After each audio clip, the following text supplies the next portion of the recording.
Notre invité ce midi, Grégory Rogier, bonjour. Bonjour. Vous êtes hypnothérapeute à Grenoble et vous proposez aux étudiants de GEM de Grenoble École de Management plusieurs ateliers d'auto-hypnose. En quoi cela consiste concrètement ?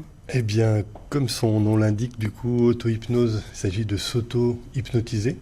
Donc là, avec des étudiants, ça va être pour booster son mental, ça peut être sur des problématiques de stress, où on peut aborder la gestion des émotions, c'est-à-dire c'est les 3 ateliers là qui m'ont été demandés.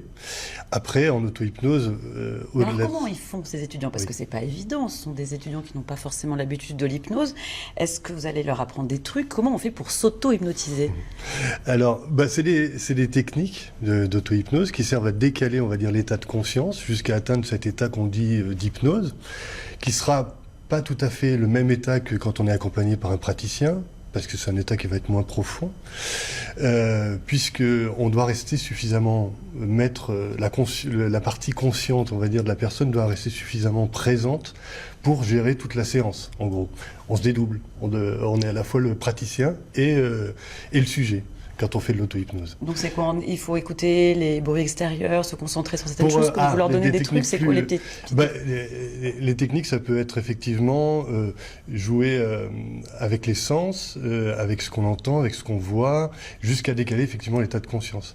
Il y a donc cette phrase de Rimbaud que j'aime beaucoup, qui disait que pour atteindre son état de créativité, il disait ça dans une lettre, il perturber ses sens jusqu'à atteindre l'inconnu, quelque chose comme ça. Donc c'est un peu la méthode qu'on peut utiliser en auto-hypnose. On va jouer avec ses sens jusqu'à atteindre un état particulier où après on va focaliser sur ce qui se passe à l'intérieur. Alors là, pour les étudiants, il s'agit de pouvoir gérer le stress. Les études sont effectivement parfois compliquées, il y a des examens. L'hypnose est en fait utilisée de plus en plus dans beaucoup de domaines, notamment aussi dans les opérations chirurgicales pour éviter une anesthésie. C'est nouveau ce rôle de l'hypnose, et dans quel domaine est-elle utilisée ? Alors c'est pas vraiment nouveau. Je dirais qu'en France, on est un petit peu en retard sur l'hypnose. C'est rentré à l'hôpital pour les anesthésies, mais dans plein de pays, on utilise l'hypnose depuis longtemps, et ça existait avant les anesthésiens chimiques.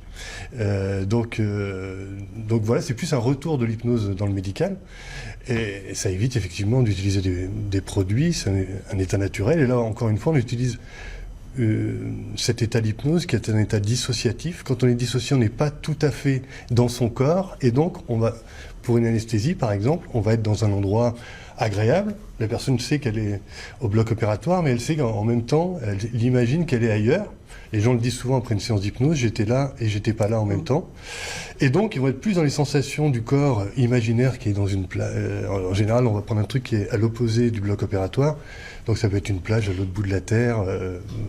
Oui. Et assez rapidement, Gabriel, dans quel autre domaine est-ce qu'on peut l'utiliser ? Pour le tabac aussi, notamment ? C'est très connu pour le tabac, mais en fait, l'hypnose, on aborde tout ce qui est du domaine du mental, au niveau psychologique. Donc, ça peut être des phobies, des addictions. Et puis, ça peut être pour de l'amélioration. Moi, j'ai des musiciens qui viennent pour travailler sur le flow, sur la présence sur scène. On peut, avec des sportifs, améliorer des performances, etc. Il y aurait plein de choses à dire. Exactement. Merci beaucoup, en tout cas, d'être venu sur notre plateau. Avec plaisir. Merci beaucoup.